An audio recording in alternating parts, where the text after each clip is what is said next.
स्वागत है डे 5। संविधान सभा की समितियां। संविधान का निर्माण कार्य समितियों के माध्यम से किया गया, जिसमें सबसे प्रमुख समिति प्रारूप समिति थी। प्रारूप समिति, इसके अध्यक्ष डॉक्टर भीमराव अम्बेडकर जी थे। अम्बेडकर पश्चिम बंगाल से संविधान सभा के सदस्य चुने गए। अम्बेडकर को आधुनिक भारत का मनु कहा जाता है। इन्हें भारतीय संविधान का पिता भी कहा जाता है। समिति में कुल 7 सदस्य थे और कुल 9 लोगों ने इस समिति में कार्य किया।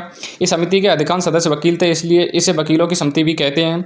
इस समिति ने अंतिम समय तक कार्य किया। संविधान सभा की अन्य समितियां। संघ शक्ति समिति, पंडित जवाहरलाल नेहरू अध्यक्ष थे इसके। संघीय संविधान समिति, पंडित जवाहरलाल नेहरू थे इसके अध्यक्ष। प्रांतीय संविधान समिति, सरदार वल्लभ भाई पटेल अध्यक्ष थे और सरदार वल्लभ भाई पटेल को सरदार की उपाधि बारडोली सत्याग्रह के बाद बारडोली की महिलाओं ने इन्हें सरदार की उपाधि दी थी। मूल अधिकार समिति, सरदार वल्लभ भाई पटेल अध्यक्ष थे इसके। अल्पसंख्यक समिति, इसके भी अध्यक्ष सरदार वल्लभ भाई पटेल थे। झंडा समिति, डॉक्टर राजेंद्र प्रसाद अध्यक्ष थे। नियम समिति, इसके भी अध्यक्ष डॉक्टर राजेंद्र प्रसाद थे। संचालन समिति, इसके भी अध्यक्ष डॉक्टर राजेंद्र प्रसाद थे। 3 जून 1947 को माउंटबेटन योजना बनाई गई और भारत का विभाजन सांप्रदायिक आधार पर स्वीकार किया गया।